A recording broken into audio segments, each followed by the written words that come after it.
semuanya, selamat datang di channel YouTube Movie Insight.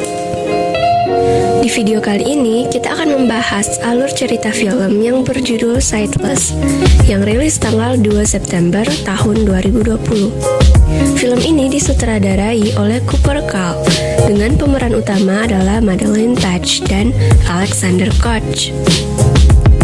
Pemeran utama dalam film ini harus menerima kenyataan pahit bahwa dia tidak bisa lagi melihat setelah seseorang menyerangnya yang menyebabkan saraf di bola matanya menjadi rusak. Mencoba menerima kondisinya dan berdamai dengan keadaan, serta didampingi oleh seorang perawat yang akan membantu masa transisinya, si pemeran utama malah menemukan suatu keanehan di sekitar tempat tinggal barunya. Tanpa berlama-lama, langsung saja kita mulai ceritanya. Di awal, film ini memperlihatkan seorang wanita berambut merah dari belakang yang berjalan ke arah balkon apartemennya. Dari cara ia berjalan, wanita ini sepertinya adalah wanita yang buta. Wanita itu lalu melompat dari balkon. Film lalu berpindah ke waktu 1 bulan sebelumnya. Di scene ini, kita kembali melihat wanita berambut merah sebelumnya yang sedang tertidur di kamar sebuah rumah sakit dengan mata yang diperban. Seorang perawat pria bernama Omar memperkenalkan dirinya dan memberitahu bahwa si wanita saat ini sedang berada di rumah sakit Columbia Western dan dia adalah perawat yang bertugas menjaga wanita tersebut. Wanita itu bernama Ellen Ashland. Perawat lalu membuka perban di mata Ellen dan betapa terkejutnya Ellen yang mengetahui bahwa dia tidak bisa melihat apa-apa. Omar lalu memanggil dokter yang kemudian menjelaskan bahwa sel saraf di mata Ellen sudah rusak akibat suatu zat kimia dan kerusakannya tidak bisa diperbaiki yang mengakibatkan Ellen tidak bisa melihat. Ellen yang mendengar keterangan dokter menjadi histeris dan menangis. Ketika tidur, Ellen membayangkan peristiwa terakhir yang diingat sebelum menjadi buta. Terlihat seseorang menyemprotkan suatu cairan ke mata Ellen, kemudian memukulnya hingga jatuh. Bangun dari tidur, Ellen bertemu seorang detektif bernama Bryce yang meminta keterangan Ellen terkait peristiwa penyerangan tersebut. Detektif menjelaskan bahwa hal ini bisa saja hanya karena sebuah perampokan biasa. Tetapi Ellen menyangkal dan mengatakan bahwa dia merasa ini seperti suatu tindakan yang direncanakan untuk menyerangnya. Ellen lalu meminta ingin istirahat dan detektif Bryce segera pergi dan berjanji untuk segera menemukan pelakunya. Beberapa saat kemudian, Omar, perawat yang merawat Ellen, memberitahu bahwa pihak rumah sakit sudah menghubungi kakak laki-laki Ellen yang berada di Jepang. Di telepon, kakak Ellen memberitahu bahwa dia belum bisa kembali ke Amerika dalam waktu 2 bulan, sehingga dia sudah menyewa seorang perawat pribadi khusus yang akan membantu Ellen selama kakaknya belum bisa kembali dari Jepang. Perawat tersebut adalah perawat spesialis yang membantu pasien cacat permanen untuk bisa beradaptasi dengan kondisi mereka. Sang kakak juga sudah menyewa unit apartemen baru di dekat kota agar Ellen tetap merasa aman mengingat pelaku yang menyerangnya belum ditemukan. Ellen terbangun ketika mendengar seseorang mengetuk pintu. Rupanya yang mengetuk pintu itu adalah perawat yang akan merawatnya selama 2 bulan, yaitu Clayton. Clayton lalu memberitahu bahwa Ellen sekarang sudah berada di apartemen yang disewa oleh kakaknya. Dia memperkenalkan diri dan menjelaskan bahwa Ellen tidak perlu ragu karena dia adalah lulusan terbaik di universitasnya dan sudah banyak menangani pasien cacat, baik yang berusia muda ataupun tua. Clayton lalu mengajak Ellen berkeliling apartemen dan menjelaskan posisi serta tata letak apartemen, seperti posisi kamar tidur, kamar mandi, posisi jendela, ruang makan, dan ruang keluarga. Clayton juga mengatakan bahwa dia akan datang setiap hari dari pukul 11 sampai pukul 2 selama hari kerja, dan dia akan mengajarkan Ellen cara memakai tongkat, membaca huruf braille, menggunakan software khusus yang bisa mendikte, dan penyesuaian-penyesuaian lain. Telepon di apartemen Ellen juga sudah disetting panggilan darurat, kode 11 untuk petugas keamanan di gedung, dan kode 22 untuk menelpon Clayton. Clayton punya kunci apartemen sendiri sehingga ketika dia datang, dia bisa masuk sendiri. Dia juga yang akan membersihkan apartemen sekaligus memasak untuk Ellen. Malam hari, Ellen berusaha menghubungi temannya Sasha tapi tidak terhubung. Esok pagi, Clayton datang dan membawa burung serta sangkarnya. Ellen bertanya apa warna burung tersebut, tapi Clayton malah kembali bertanya warna apa yang diinginkan Ellen. Ellen menjawab tidak penting warna apa yang dia inginkan, dia hanya ingin tahu warna dari burung tersebut. Clayton berkata bahwa tentu saja penting karena warna yang diinginkan Ellen adalah warna yang akan dia lihat dalam pikirannya sendiri. Clayton pun menjawab warna burung tersebut adalah warna biru. Kemudian burung yang awalnya berwarna hijau berubah menjadi warna biru. Ellen mendengar pesan suara dari detektif Bryce yang memberitahu bahwa mereka sedang memeriksa semua saksi, termasuk rekan-rekan dari mantan suaminya. Detektif Bryce juga meminta Ellen untuk memberitahunya ketika kembali mengingat terkait ciri-ciri penyerangnya, karena mereka tidak menemukan sidik jari asing di mobilnya. Clayton yang juga ikut mendengar pesan suara dari detektif Bryce berkata bahwa kakak Ellen sudah menceritakan padanya mengenai insiden penyerangan Ellen. Clayton juga tahu bahwa Ellen adalah seorang pemain biola terkenal sejak kecil. Ellen menduga bahwa mungkin ini adalah ulah dari rekan-rekan mantan suaminya yang sekarang berada di penjara.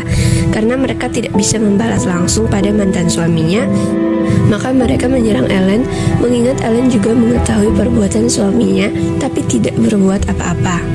Clayton mengingatkan Ellen bahwa memupuk rasa marah dan bersalah tidak akan mengubah apa-apa. Ellen bisa tetap melanjutkan karir dan kehidupannya meskipun dengan kondisi seperti sekarang ini.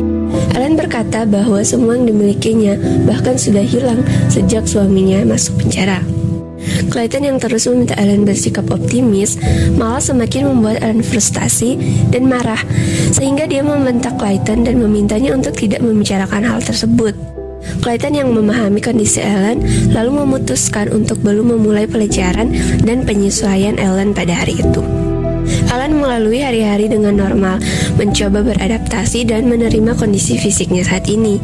Sesekali, ia bertanya mengenai deskripsi keadaan di luar jendela pada Clayton, bertanya mengenai kondisi di jalanan, atau mengenai suara angin yang hanya terdengar di salah satu jendela tapi tidak terdengar di jendela yang lain.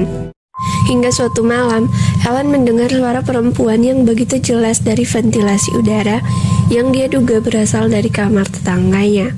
Keesokan hari, Ellen yang masih penasaran dengan suara perempuan di apartemen sebelahnya memberanikan diri dengan meninggalkan pesan pada tetangganya untuk mengajaknya minum teh di apartemen Ellen.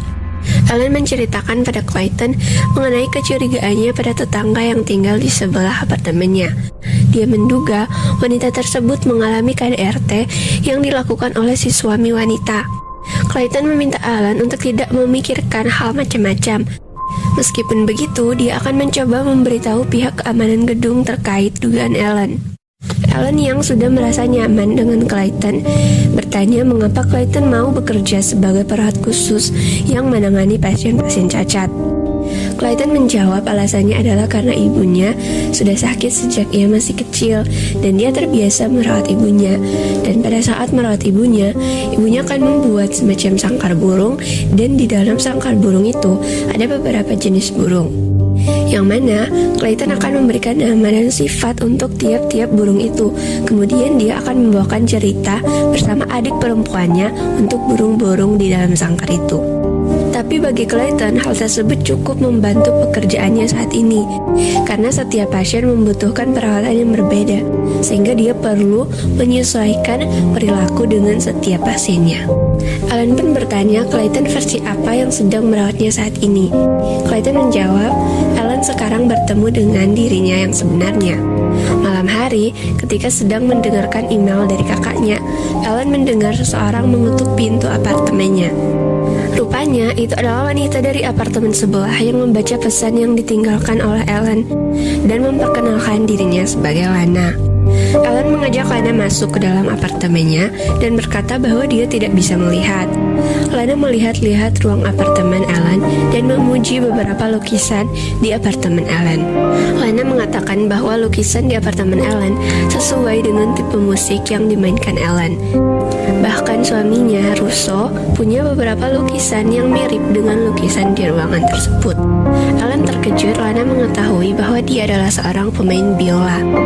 Lana berkata bahwa dia memang suka mendengarkan musik klasik. Ketika sedang berbincang, Lana bertanya rasa sakit akibat kehilangan penglihatan. Ellen terkejut dengan pertanyaan Lana dan bertanya bagaimana Lana bisa tahu bahwa dulunya Ellen bukan seorang tunanetra. Lana yang sedikit panik menjawab dia hanya menduga karena melihat luka di atas alis Ellen. Lana juga meminta maaf atas keributan yang dia sebabkan dan ingin segera meninggalkan apartemen Ellen. Ellen lalu mencegat Lana dan merasakan tubuh Lana yang bergetar. Ellen bertanya umur Lana dan Lana menjawab 48. Ellen tahu Lana berbohong dan mencoba meraba wajah Lana untuk memastikan. Tetapi Ellen menjadi kaget ketika menyadari ada luka jahitan di wajah Lana. Lana berbisik pada Ellen untuk tidak mempercayai siapapun dan segera meninggalkan apartemen Ellen. Ellen mengikuti Lana keluar dan mendengar pintu lift berbunyi. Rupanya di dalam lift itu adalah suami Lana, Russo, yang baru saja tiba. Ellen segera menelpon Clayton dan memberitahu perihal kondisi Lana dan suaminya Russo. Tetapi Clayton mengatakan bahwa dia sudah bertemu dengan Russo di lobi sebelumnya ketika akan meninggalkan apartemen. Clayton bahkan mengatakan Russo adalah orang yang ramah dan meminta maaf atas keributan sebelumnya. Dia menjelaskan bahwa istrinya memang sedang sakit. Ellen yang tidak putus asa menghubungi detektif Bryce dan menjelaskan perihal Lana dan suaminya. Detektif Bryce mengirimkan Absirniman untuk memeriksa apartemen Lana dan laporan Absirniman sesuai dengan apa yang dikatakan Russo pada Clayton. Absirniman juga melaporkan bahwa Lana benar berumur 48 tahun dan tidak memiliki luka jahitan di wajahnya. Lana juga memiliki riwayat sakit jiwa. Ellen semakin frustasi karena tidak ada yang mempercayainya. Tiba-tiba dia mendengar sirena mobil di bawah dan bersamaan dengan itu, Clayton tiba di apartemennya. Esok hari, ketika Ellen mendengar sirena mobil yang sama, dia membunyikan jam dan terdengar pukul 11.02 dan bertepatan dengan itu Clayton juga tiba di apartemennya. Ellen menyadari bahwa dia selalu mendengar sirene yang sama bahkan di hari-hari sebelumnya, sekitar pukul 11 ketika Clayton tiba di apartemennya. Malam hari, dari balik ventilasi, Ellen mendengar suara musik biolanya dimainkan di apartemen sebelah. Ellen lalu berniat menemui Lana untuk meminta maaf atas kejadian sebelumnya. Ketika itu, lift berbunyi dan Ellen mengira itu adalah Lana yang baru saja keluar dari lift. Ketika semakin dekat, Ellen menyadari itu bukan Lana melainkan suaminya Russo. Dengan marah, Russo berkata bahwa dia hanya ingin punya tetangga normal dan dia akan menghubungi pengelola gedung terkait perilaku Ellen dan bisa menyingkirkan Ellen sehingga dia tidak perlu berurusan dengan tetangga yang paranoid. Russo lalu pergi dan membanting pintu apartemen Ellen. Ketika Ellen ingin menghubungi Clayton untuk memberitahu perihal Russo yang baru saja membentaknya, telepon berbunyi dan rupanya itu dari Clayton yang sudah berada di bawah dan ingin menemui Ellen untuk membicarakan sesuatu. Setelah tiba, Clayton memberitahu Ellen bahwa dia berencana untuk berhenti menjadi perawat pribadi Ellen karena dia sebenarnya menyimpan perasaan untuk Ellen. Dan itu membuatnya menjadi tidak profesional. Clayton kemudian berkata bahwa dia akan membantu Ellen pulih. Dia bisa tetap melakukan pekerjaannya sebagai teman atau lebih dari sekedar teman. Dia berjanji akan melindungi Ellen dan membuatnya merasa aman. Tetapi Ellen menolak Clayton dan berkata bahwa dia pernah salah menilai dalam banyak hal termasuk suaminya. Sehingga dia ingin agar hubungannya dengan Clayton tetap profesional sebagai perawat dan pasien. Clayton lalu meminta maaf dan pergi. Tak lama setelah itu, Ellen kembali mendengar pintu apartemennya dibuka. Ellen mengira itu adalah Clayton yang kembali, tapi rupanya itu adalah orang yang sama yang menyerang Ellen malam sebelumnya. Karena panik, Ellen langsung berlari menuju kamarnya dan berusaha menghubungi 911, tapi berhasil dikejar oleh orang tersebut dan dia lalu mencekik Ellen hingga pingsan. Ketika sadar, Ellen mendapati di depannya sudah ada seorang paramedik. Paramedik itu berkata pada Ellen bahwa tangannya mengalami pendarahan tetapi sudah diperban dan bertanya keluhan Ellen yang lain. Ellen mengarahkan tangannya ke arah leher yang mana dari geser tersebut Ellen ingin menjelaskan bahwa lehernya terasa sakit. Tetapi paramedik berkata bahwa dia tidak melihat memar sedikit pun di leher Ellen dan tidak ada tanda-tanda seseorang baru saja mencekiknya. Si paramedik keluar dan Clayton masuk lalu meminta maaf pada Ellen dan berkata bahwa dia tidak seharusnya meninggalkan Ellen sendiri. Clayton berkata dia akan segera berbicara dengan detektif Bryce mengenai ancaman Russo sebelumnya, yang mana mungkin saja Russo adalah orang yang menyerang Ellen. Ellen meyakinkan Clayton bahwa menurutnya bukan Russo yang menyerangnya, tapi orang yang sama yang pernah menyerangnya sebelumnya. Clayton menjawab bahwa Ellen akhir-akhir ini banyak minum, dan itu mungkin saja berpengaruh pada psikisnya, sehingga secara tidak sadar Ellen melukai dirinya sendiri. Beberapa saat kemudian, detektif Bryce berbicara empat mata dengan Ellen dan memberitahu bahwa tidak ada tanda-tanda pintu apartemen dibuka secara paksa. Hal itu membuat detektif Bryce mencurigai Clayton karena dia adalah satu-satunya yang punya kunci apartemen selain Ellen. Detektif Bryce juga menjelaskan bahwa saat ini mereka mencurigai teman lama Ellen, Sasha Cranlin, sebagai pelaku penyerang Ellen karena mereka menemukan jejak kaki yang ukurannya sama dengan ukuran kaki Sasha. Setelah diperiksa, Sasha juga memiliki motif kuat untuk melakukan penyerangan pada Ellen. Ditambah, Sasha tiba-tiba menghilang setelah dihubungi pihak kepolisian untuk dimintai keterangan terkait kasus penyerangan pada Ellen. Mendengar hal itu, Ellen yakin bahwa Sasha kembali menyerangnya di apartemennya malam ini. Tetapi, pihak kepolisian sedang memeriksa rekaman CCTV dan tidak ada jejak orang asing masuk ataupun keluar dari gedung tersebut. Satu-satunya orang yang terlihat di CCTV yang keluar dari apartemen Ellen adalah Clayton pada pukul 8. Kemudian kembali lagi beberapa menit, tetapi bersama petugas gedung setelah pihak 911 sempat menerima telepon Ellen dan memberitahu pihak keamanan gedung. Ellen bersikeras bahwa dia yakin memang ada yang masuk apartemennya dan menyerangnya. Tetapi detektif Bryce menjelaskan bahwa rekaman CCTV tidak mendukung cerita Ellen. Bahkan tetangganya, Lana dan Russo, tidak mendengar keributan apapun. Ellen yang semakin frustasi meminta detektif Bryce untuk pergi. Detektif Bryce berkata bahwa dia berjanji untuk kembali memeriksa rekaman CCTV gedung, dan jika bukan karena jaminan Clayton, dia sudah merekomendasikan Ellen untuk menjadi salah satu pasien dalam pengawasan kecenderungan bunuh diri. Detektif Bryce juga berkata bahwa mungkin hal ini dipengaruhi oleh keadaan Ellen yang baru saja kehilangan penglihatan, sehingga membuatnya tidak bisa membedakan antara persepsi dan realita. Pagi harinya, Ellen yang sudah sangat frustasi dan depresi membuat catatan menggunakan aplikasi pendikte untuk kakaknya Easton, Clayton, dan Sasha, yang intinya adalah dia ingin meminta maaf pada mereka. Selesai membuat catatan, Ellen berjalan menuju balkon dan ingin bunuh diri. Jadi scene ini adalah scene yang kita lihat di awal film tadi. Ellen pun menjatuhkan dirinya dari atas balkon.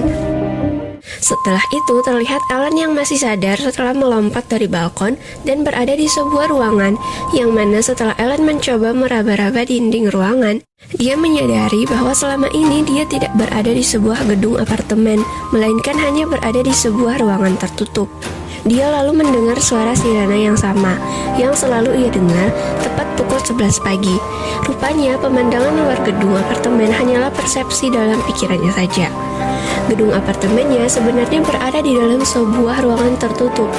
Hal itulah yang menjelaskan kenapa dia tidak mendengar suara apapun dari balik balkon, kecuali suara tiupan angin dan suara sirena yang sama persis setiap hari, setiap pukul 11 pagi.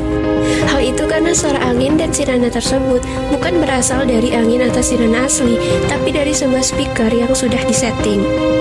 Ellen kembali merangkak naik ke balkon dan keluar melalui pintu apartemennya. Di luar, dia bertemu dengan Lana, lalu mengajak Lana masuk dan bertanya tempat apa itu sebenarnya, dan bagaimana bisa dia berada di sini, dan kenapa Lana membantu Clayton dan orang-orang itu. Lana menjawab bahwa ini adalah rumah yang memang dibuat khusus untuk Ellen. Tiba-tiba terdengar suara ketukan di pintu. Dan itu rupanya adalah Russo yang akan membawa Lana pergi dari tempat itu. Tidak berapa lama, Clayton tiba di apartemen Ellen. Ellen langsung bertanya apa yang akan mereka lakukan pada Lana dan tempat apa itu sebenarnya. Ellen juga tahu bahwa tempat itu sebenarnya hanya rekayasa dan sepertinya dokter, detektif Bryce, officer Neiman, paramedik, bahkan Clayton hanya berpura-pura dan berbohong padanya. Clayton menjelaskan bahwa Lana memang sudah pergi bersama suaminya meninggalkan tempat itu dan kembali ke rumahnya karena sudah selesai dengan perawatan pemulihannya. Clayton kembali menjelaskan bahwa orang-orang seperti Lana dan Ellen sengaja ditempatkan di fasilitas perawatan khusus untuk membantu proses pemulihan dan penyesuaian pasien setelah mengalami cacat atau mengalami gangguan jiwa. Clayton juga menjelaskan bahwa dia tahu kalau Ellen menderita PTSD dan kemudian mengalami kebutaan, sehingga hal itulah yang membuat dia menerima perawatan. Program perawatan ini dibiayai langsung oleh keluarga pasien. Ellen akhirnya percaya dengan apa yang dikatakan Clayton dan kembali tenang. Saat makan malam, Clayton memberikan biola milik Ellen dan menyarankannya untuk tidak berhenti bermain biola, sehingga secara bertahap bisa kembali pada dirinya yang sebelumnya. Ketika alarm oven berbunyi, Clayton bangkit dan sebelum pergi menuju oven, dia mengetuk meja 2 kali dan berkata untuk segera kembali. Hal itu mengingatkan Ellen pada perawat bernama Omar yang juga melakukan hal yang sama dengan apa yang baru saja dilakukan Clayton. Begitu juga dengan detektif Bryce yang setelah selesai meminta keterangan pada malam sebelumnya juga mengetuk 2 kali di meja. Ellen lalu teringat bahwa Clayton pernah bercerita dia selalu merawat ibunya sejak kecil dan ketika sedang merawat ibunya dia suka bermain peran sebagai orang lain. Ellen seketika menyadari bahwa semua orang yang pernah berinteraksi dengannya, baik si perawat, dokter, detektif Bryce, paramedik, officer Neiman, suami Lana Russo, bahkan kakaknya di telepon adalah satu orang yang sama, yaitu Clayton. Hal itu menjadi masuk akal kenapa Lana sebelumnya berkata untuk tidak mempercayai siapapun. Ellen lalu memukul kepala Clayton hingga dia pingsan dan berusaha pergi dari tempat itu dengan cara meraba-raba. Menyusuri lorong, Ellen lalu bertemu dengan Lana dan mengajak Lana untuk pergi dari tempat itu bersama-sama. Tapi Lana menolak untuk pergi dengan alasan Clayton adalah satu-satunya keluarga Lana. Ternyata Lana adalah adik perempuan Clayton. Lana lalu memberitahu Ellen satu-satunya jalan keluar dari bangunan itu adalah melalui ventilasi yang ada di tempat Ellen. Ellen lalu segera pergi ke tempat ventilasi yang dimaksud Lana, tetapi berhasil ditemukan oleh Clayton yang sudah sadar. Clayton pun membawa Ellen kembali dan dia mengikat tangan dan kaki Ellen. Ellen mendengar Clayton meletakkan alat kejut listrik, dan Ellen pura-pura bertanya apa yang sebenarnya terjadi dengan Clayton. Clayton lalu menceritakan bahwa kehidupannya berubah ketika ibunya meninggal. Ayahnya yang seorang pemabuk kemudian menghancurkan sangkar burung yang dibuat ibunya dan mengurungnya di dalam ruangan gelap selama 3,5 tahun. Adik perempuannya, Lana, secara sembunyi-sembunyi akan memutarkan musik bagi Clayton melalui ventilasi. Dan musik yang diputar Lana adalah musik yang sering Clayton, Lana, dan ibunya dengarkan ketika ibunya masih hidup, yaitu musik klasik yang dimainkan oleh Ellen.